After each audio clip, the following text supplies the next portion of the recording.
Hi everyone, this is Open Studio. Welcome to today's segment. You're tuned into Cape Town TV, channel 263. I'm your host, Tamansa Haiju, and today I've got an exciting guest here with us, Mrs. Jacqui Burnett. She's actually an author. She's traveled around the world and she's got an amazing book out as we speak.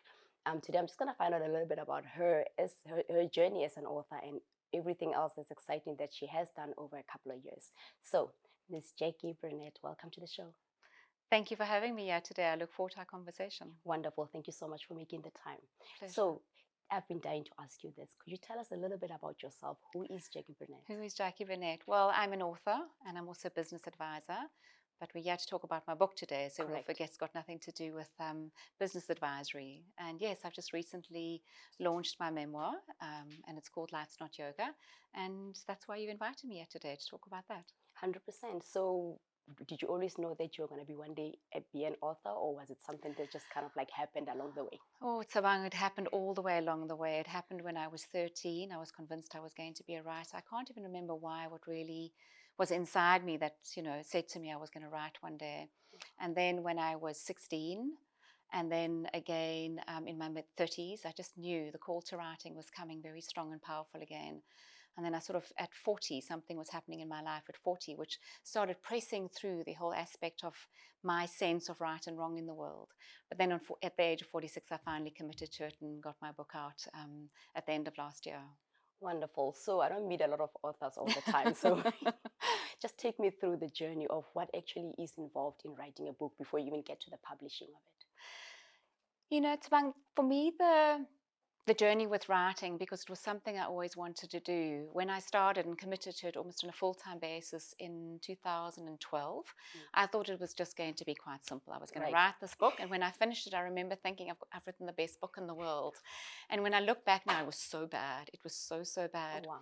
But I'm glad I got that manuscript out, because at the end of the day, it's a memoir that I'm writing. And that was a voice that I needed to get out, because I was still too much of a victim then, and I was still carrying too much anger inside me for some of the things that I've had to face in my life. My book shares the journey of 9 near-death experiences, dealing with emotional abuse, and a whole lot of other trauma and challenges that I've had in my life. So I've had this very interesting, significant life, but there was too much anger at that stage. But by going through that process, I was able to then stand back and look at it and write and rewrite. Yes. So over the 9 years since 2012, I've had 5 manuscripts. The final manuscript, which I finished in 2017, and that's, I can't even count how many rewrites that it's had.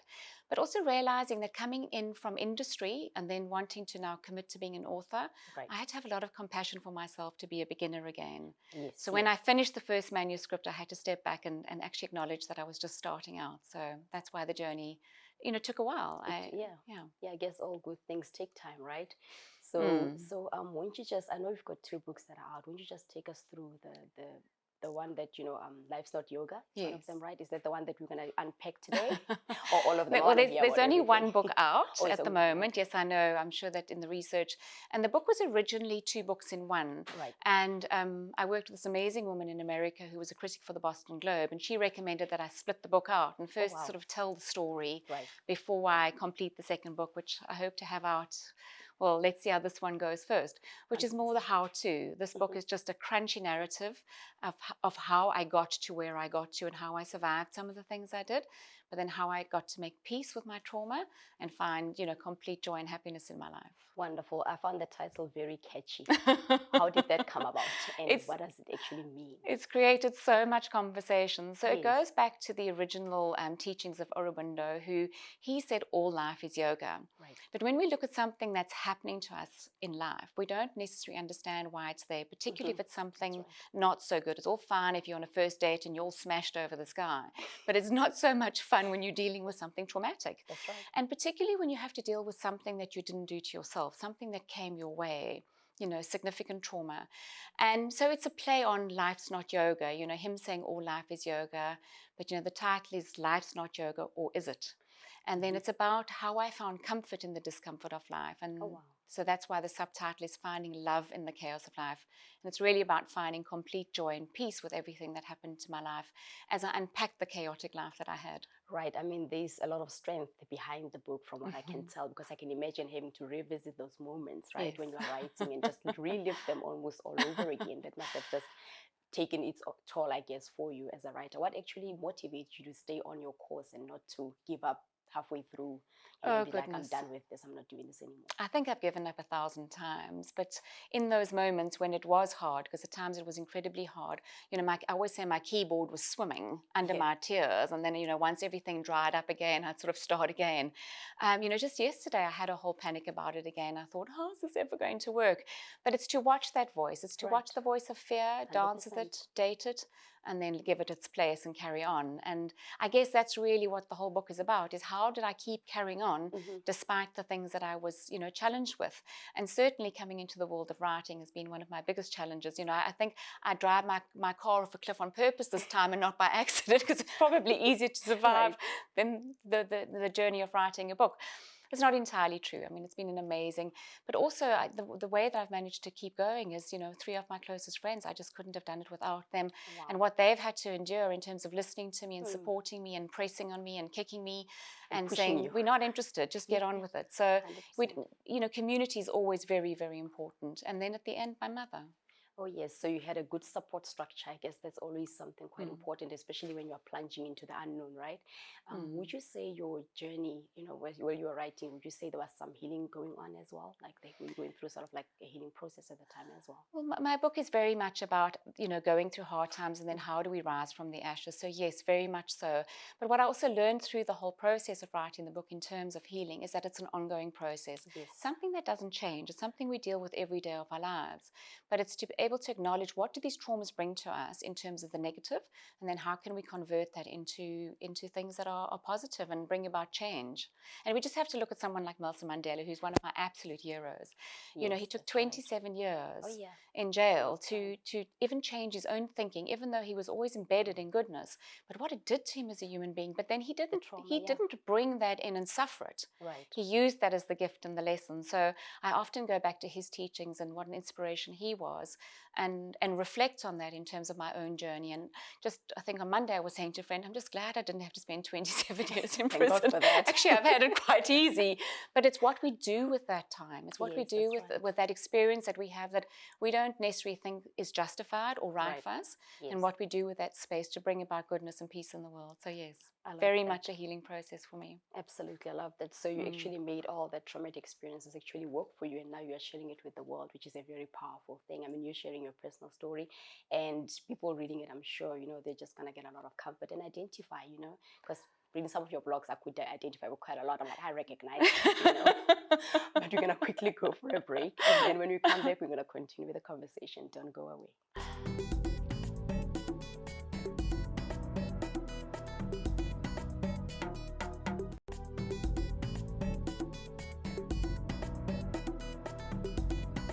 Welcome back to Open Studio. You are tuned into Cape Town TV channel 263, and I'm with a special guest today, Mrs. Jacqui Burnett, and she was just sharing with us her journey as an author. Before we went to the break, Ms. Jacqui, I was just going to go in an interesting question I've been dying to ask you. So, your book is quite relatable, I assume. So, what are the similarities, would you say, a person on the other side reading your book they could actually identify with? Before we went to the break, you spoke about that you'd looked at some of my blogs and it was about relating to yourself. Yes. That was an interesting journey for me because originally the story was mine. And that first manuscript that I spoke about in 2012 was about me needing to look at my own story. But through that process, I had to learn as a writer, how do I make this relatable to the reader? How do I respect what the reader needs? And so I'm still telling the same story. Yes. And as you said, you could identify.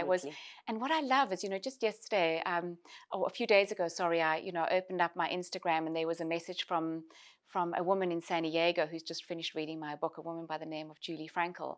And she was telling me about how much the book inspired her. Yes. And I'm getting those messages every day. And, thank you for saying that you feel the same way about my blog writing, is we get inspired through connection. That's we right. get inspired by talking to people. And, before we started recording, I was saying how you're inspiring me. The beautiful thing is that when we share our stories and when we share our heart quite openly, we cannot help but feeling inspired by another. Absolutely. So when you read my book, at times it's hard to read, as people have told me, but I'm sharing it all. I'm giving you my life story. And then what's happening with people is that my story at the end becomes insignificant because it is the universal story.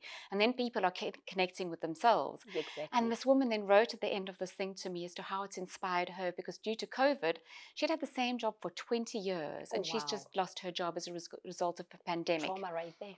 Exactly, massive trauma. And then she referred to how this book made her realize that she was, in any case, looking for change. And this pandemic and this change in job came because it was something she was actually looking for, but to find the courage. And she still signed off that, the book reminded her that, you just got to get up and keep, kicking fear to the curb. And she eventually signed off and said, have a fabulous day. I've got to go kick some fear, I've got to go kick it out there. And that's what's so exciting, is that people are identifying from that point of view. So the book, it becomes your story. It's not my story anymore. Yes, but what it unpacks is how important all of our stories are. Absolutely. And this book, in terms of the way that it's been written now, is to give that inspiration. So I'm glad that you felt that through witnessing some of my writing. I definitely did. And it's just late in the night, I could have gone on, but I had to be ready for you and for today. So. Did you get a good night's sleep? Yeah. So I'm going to go back tonight again and finish up where I started. So it is just so inspirational, though. And I love the fact that you become so vulnerable as well through your blog posts. How is that transition for you? Because you really open up. When you open up, right, you get to that place. And it's a hard thing most of the time that, us as people, we tend to just kind of sugarcoat it and make it look pretty. But we know that it's not like that. How has that impacted you? I mean, from the responses also that you're getting from people. One of the difficult things for me was that, part of my trauma as a child is I was carrying the secret from my father that he felt needed to be kept a secret. And then obviously unpacking that and throwing that. In some ways, it was hard for the family, realizing that I was going to expose this.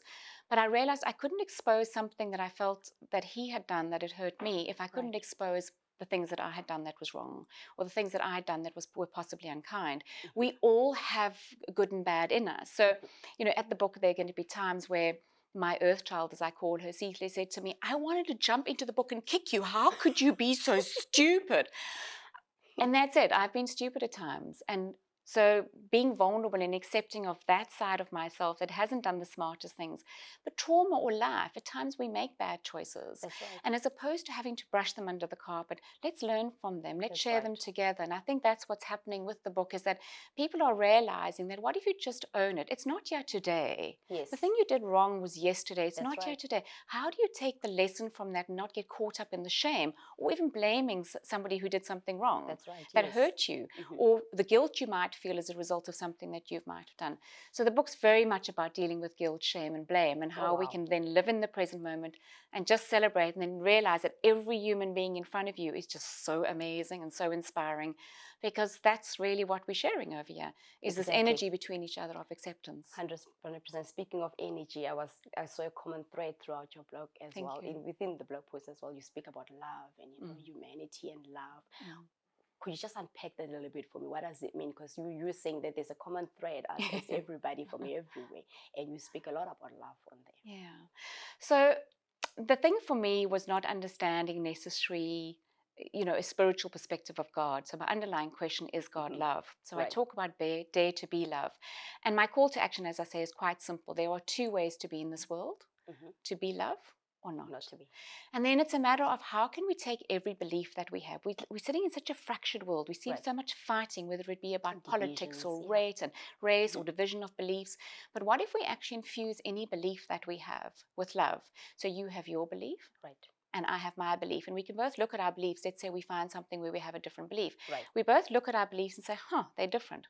What if I learn to just love yours and not force mine on you? Yeah, which what is if you learn practice, right? Yeah, we just have to see what's been happening in the world with politics. And what if you look at mine and go, that's beautiful, and you love mine? Well, then in the space in between is love. Right. and 100%. acceptance. And that's where, to me, that's so powerful. And then we can coexist in the world harmoniously. We don't have to hurt each other. We don't have to bring about war. What if there's just more tolerance? So that's the fundamental philosophical thing about Yes. my book. How did I get to that understanding? 100%. And would you say you being, you did, is it industrial psychology? I did my undergrad. I studied industrial Yes, psychology yes. and And then you got economics. MBA in business as well, Yes, right? I then did an MBA. How does that all work? And then you're an author. Well, I realized when my book went live, Right. the end of last year, and then also in 2013, I was at a publishing conference, and as I told you, that first manuscript there, I'm going Yeah. into the world, and I've got the best book in the world. Everyone's going to want to read it, and I was like, no. So what I realized is actually I needed to be commercial about it. I needed to put a business hat on. Right. That's why the other manuscripts unfolded, and working with people to help me get to the book so that it shows respect to the reader and that the reader would enjoy the reading experience. Mm-hmm. And then I realized my business studies, how important they'd actually been, and also my business experience, because I don't always say that, a formal education. Every single boss that I had was as good as any professor that I ever had at university. So it's what you Amazing. learn. Wow.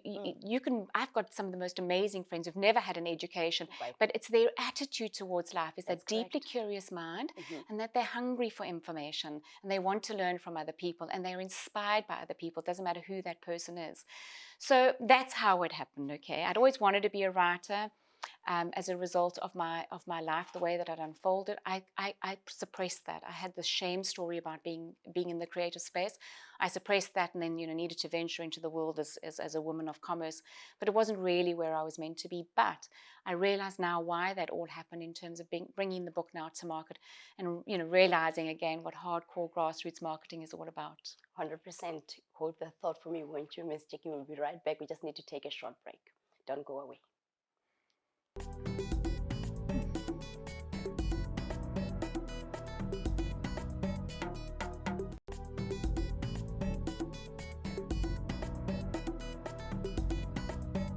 Welcome back to Open Studio. I'm Tabansa Kaichu, your host, and I'm with my special guest, Jacqui, who's an author, an amazing one at that, who's had a book published, and I'm looking forward to getting my hands on a copy, a signed one. That's another conversation off camera, right? Indeed. Absolutely. So I love what you just said before we went to the break. You said that, you don't believe that a person should allow their circumstances, especially, I guess, financial, academic background, etc., to stop them from pushing forward for that which they want to do. You're just making an example saying that it doesn't really quite matter what educational background you have. You can still pursue. There is an author in you, I guess, for anybody, because everybody has a story to tell, right? Where did you draw your inspiration from? Oh, my goodness, so many people, throughout my life. I think probably in my earliest days, it was my grandmother, my father's mother. She was just a doer, a go-getter. But then I look at my other grandmother, who was just so kind and loving and gave so much to community. So I think when we can realize, my junior school principal in primary school, he was amazing. If I sit here, I'm going to put up another 20, all the way through to Nelson Mandela. But anyone whose heart is embedded in goodness, I tend to find inspiration from. And it's a reminder that, whether your beginnings are humble or whether your beginnings are, you from the middle class or whether you're from the upper class, it doesn't matter. Right. It's a matter of if it sits in the heart and the heart is in the right place, that is actually the driver, because I do believe that good always outdoes evil. Absolutely. And 100%. so that's where I get my inspiration from, is on the hard days, I find something, I sometimes just sit in the garden and touch the grass, and you know how amazing it is that stuff grows. Absolutely. And then the trees, and you look and you see connect with nature is always one of the best ways for me to feel inspired again. And in healing, right? And just an outlet, a relaxing ambiance. There is something about nature, absolutely. I know that you practice yoga, right? Yes, I do. So has that somewhat also has some influence on how the book turned out? I mean, I know yoga is quite technical, right? There's a lot involved in it. It's not actually that technical, because yoga is actually just meditation and movement. We as Westerners think it's a sport. It's not. I always think it is a sport. It's not a sport. I'm not saying you can't hurt yourself, okay? Right. But that's the ego that takes you too far. Right. The whole thing about yoga is anybody can do it, and we just all hold the pose differently. And to watch, what is our relationship with our pose? Are we judging ourselves against someone else? Are we judging our own the way that we hold the pose. And it's to watch that judgment that we have and to let it go and just be ourselves. So for me, yoga is very much, I practice it very much as meditation and movement. So yoga and meditation, all of these practices help ground me and help keep me connected to love and to what I consider, God, the universe, source, whatever you want to call it. Right. And it definitely influences my life in so many ways. And it's played a massive impact on my healing, because in these practices, we can slow down and then start watching what relationship do we have with our pain stories. Absolutely. So I was carrying all that baggage with me. And so it's the art of letting go that yoga definitely helps one. I love that, the art of letting go. I can see a blog post already coming with that title. By something. Oh yeah, I can see it. It's a bug. Look at you. Jacqui Burnett. Right? We'll find a name. We definitely should. There's a lot we can go with. We can unpack from that wonderful stuff. So just, what does Jacqui do outside of writing? And you've traveled the world, right? Care to share which other countries you've gone to? Do you think those experiences of traveling around the world could have also acted as an influence, or you pulled some sort of inspiration towards your entire outlook on life and your book? I love traveling, and I think the biggest impact for me is growing up in apartheid South Africa, and I was all of 21 years old when I got on an aeroplane, much to my father's horror. He was, a staunch National Party supporter. And for me, and you find out about in the book, the challenge that I had is I didn't understand this race divide. It just didn't make any sense to me. And going over to England in those days and seeing how the world looked at South Africa. Very different. I know. I used to send my mother books, about Steve Biko and tell her it was the Bible, but she mustn't open it because it's a gift for someone. And I was shipping these books in.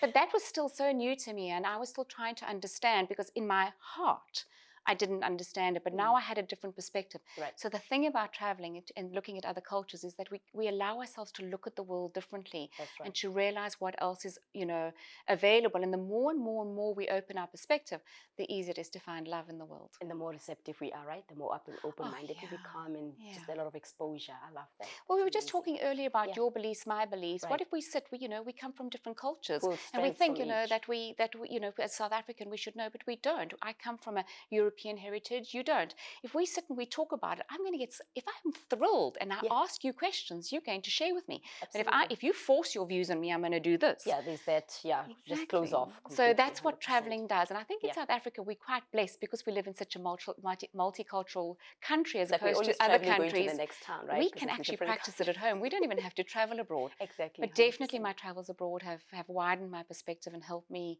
And I draw a lot of inspiration still from all of those experiences, yes. Wonderful. So here comes the big question. How do we get a hold of that copy of your book, Yoga, or is it not? So I'm very excited to say that it started rolling out to exclusive books. Wonderful. A week ago, as well as Wordsworth, the bargain books. It's available on Take-A-Lot and Loot, Amazon, Apple iBooks, and about, I don't even know how many international platforms that the book is now available on for people to be able to buy. It's even gone across the waters.